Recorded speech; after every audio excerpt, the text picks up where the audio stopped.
திருக்கூடலூர். இந்த பெருமாளுடைய பெயர் இப்ப தமிழ்நாட்டில் ரொம்ப சுப்பிரசித்தம், ஜகத் ரக்ஷகன்னு பேரு.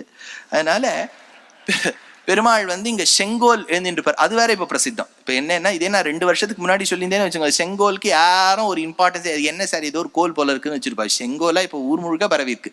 அதனால செங்கோல், இந்த பெருமாள் கையில செங்கோல் ஏந்திருப்பார். ஏன்? ஜகத்துக்கு ரக்ஷகன் இவன். ஜகத்துக்கு ரக்ஷகன் ஆனபடியால் திருக்கூடலூர் ஜகத் ரக்ஷகன் எம்பெருமான். தாயாருக்கு பத்மாசனவல்லி அப்படின்னு பேர். சரி, இப்போ ஒரு சரித்திரம் சொல்ல போறேன். இதுல ஒரு கேள்வி கேட்பேன். எதுக்கு நீங்க கேள்வி கேட்கிறீர்கள்? அலர்ட்டா இருக்கலாம் பார்க்கறதுக்கு, அவ்வளவுதான். இந்த ஹிரண்யாக்ஷன் 2 brothers, the famous infamous two Hiranyaksha Hiranyakashipu, ஞாபகம் இருக்கா? இந்த ஹிரண்யாக்ஷனை எப்படி கொல்றது? அது என்ன சொல்றது? ரூம் போட்டு யோசிக்கிறது. அதனால இது ரூம் போட்டு யோசிக்காம ஊர் போட்டு யோசிச்சா. ஒரு ஊர்ல தேவர்கள்லாம் கூடினாலாம். ஹிரண்யாக்ஷனை வதம் செய்வது எப்படி? தேவர்கள் ஹிரண்யாக்ஷனை வதம் செய்வது எப்படி என்று கூடிய ஊர் திருக்கூடலூர். புரியுறதோ? ஹிரண்யாக்ஷனை வதம் செய்யக்கூடிய ஊர் திருக்கூடலூர். இப்ப நான் கேள்வி கேட்க போறேன்.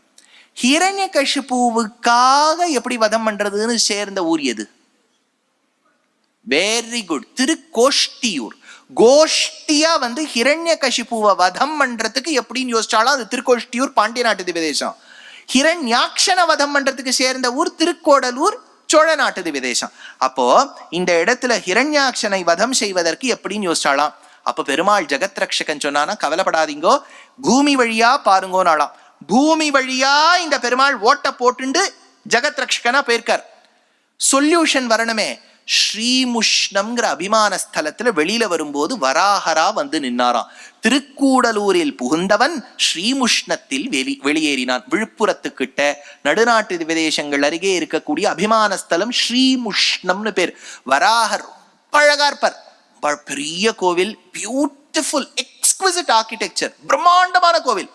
கர்ப்பகிரகத்துக்குள்ள போய் பார்த்தேன்னா வராகர் இத்துணூன்று இருப்பார். ஏன் சுவாமி இத்துணூன்று இருக்கிறவருக்கு இவ்வளவு பெரிய வீடான்னு கேட்டா, ஏறக்குறைய குழந்தைகளெல்லாம் விதேசத்துல இருக்கக்கூடிய அப்பா அம்மா இருக்க வீடை பார்த்தாலும் அப்படிதான் இருக்கும். குழந்தைகள் பேரன் பேத்தி எல்லாம் விதேசத்துல இருப்பா. வீடு பார்த்தாலும் பிரம்மாண்டமா இருக்கும். ஏன்னா இது ஸ்ரீமுஷ்ணம். அந்த வீடு என்னன்னா ஸ்ரீமுஷ்ணம். வராகரம் அப்படித்தானே இருக்கார், சின்னவரா இருக்கார், பெரிய வீடு. அதனால ஸ்ரீமுஷ்ணத்து எம்பெருமான் வந்தார். திருக்கூடலூர் ஸ்ரீமுஷ்ணம். அடுத்தது அம்பரீஷன், ஞாபகம் இருக்கோ? அம்பரீஷர் ஏகாதசி விரதம் இருக்கும்போது மறுபடியும் யார் வந்தா? அதே துர்வாசர் தான். அவர் மாறவே மாட்டார். துர்வாசர் இல்லைன்னா 58 திவ்யதேசம் இருக்கவே இருக்காது. அவர் சாபம் கொடுத்தே 58 திவ்யதேசத்தை உருவாக்கி இருக்கார். அதனால இந்த துர்வாசர் அம்பரீஷனை படுத்தி எடுக்க, அப்போது பெருமாளுடைய சக்கராயுதம் இவரை துரத்தியதுன்னு சொன்னோம் இல்லையா? இந்த பெருமாள் தான் சொன்னாராம், போய் அம்பரீஷனை காப்பாத்துன்னு. ஜகத்துக்கு ரக்ஷகன் அம்பரீஷனை காப்பாற்ற மாட்டானோ, அதனால சொன்னாராம். அடுத்தது நந்தகன். இது அந்த ஊர்ல சொல்லக்கூடிய சரித்திரம். நந்தகன் ஒருத்தர் இருந்திருக்கார். அவருடைய பொண்ணு உஷா. இது பாகவதத்துல பாணாசுரன் பொண்ணு உஷா இல்ல, அது உஷா 1, இது உஷா 2, உஷா 3 தெப்போ. அதனால நந்தகனுடைய பொண்ணு உஷா விஸ்வஜித்த கல்யாணம் பண்ணிண்டா. அவளுடைய வீட்டுல புகுந்தோன்னு அது ரொம்ப பழங்காலத்து சரித்திரம். மாமியார் மாமனார்லாம் சேர்ந்து ரொம்ப படுத்தி எடுத்திருக்கா. இவளுடைய சாரித்திரத்தை கேள்விப்பட்ட ரொம்ப கேள்விக்குறியாக்கியிருக்கா.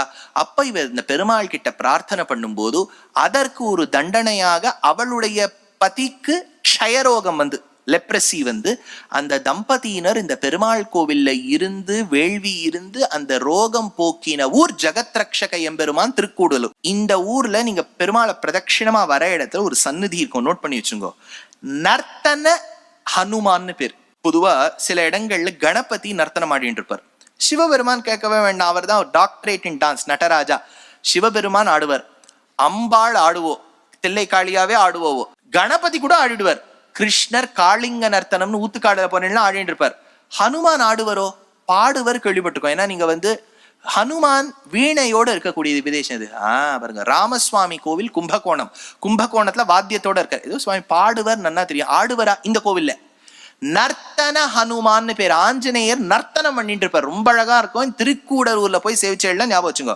இந்த கோவிலுக்கு நிறைய கைங்கரியம் பண்ணினவள் 17ஆம் நூற்றாண்டில் வாழ்ந்த ஒரு வீரநங்கை ராணி மங்கம்மாள்னு பேர்.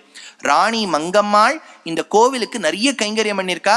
நீங்க அந்த கோவிலுக்குள்ள நுழையும் போது மண்டபத்துல லெஃப்ட் ஹேண்ட் சைட்ல ராணி மங்கம்மாள் ஒரு பெரிய கல் சிற்பமே இருக்கும்.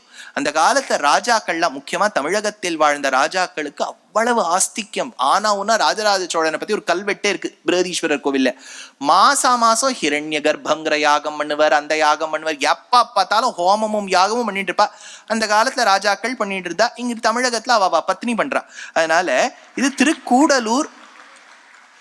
பிள்ளை உருவாய் தயிர் உண்டு அடியேன் உள்ளம் புகுந்த ஒருவர் ஊர் போல் கள்ளனாரை வயலுள் கயல் மீன் கொள்ளை கொள்ளும் கூடலூரே அப்படின்னு ஆழ்வாருடைய பாசுரம்.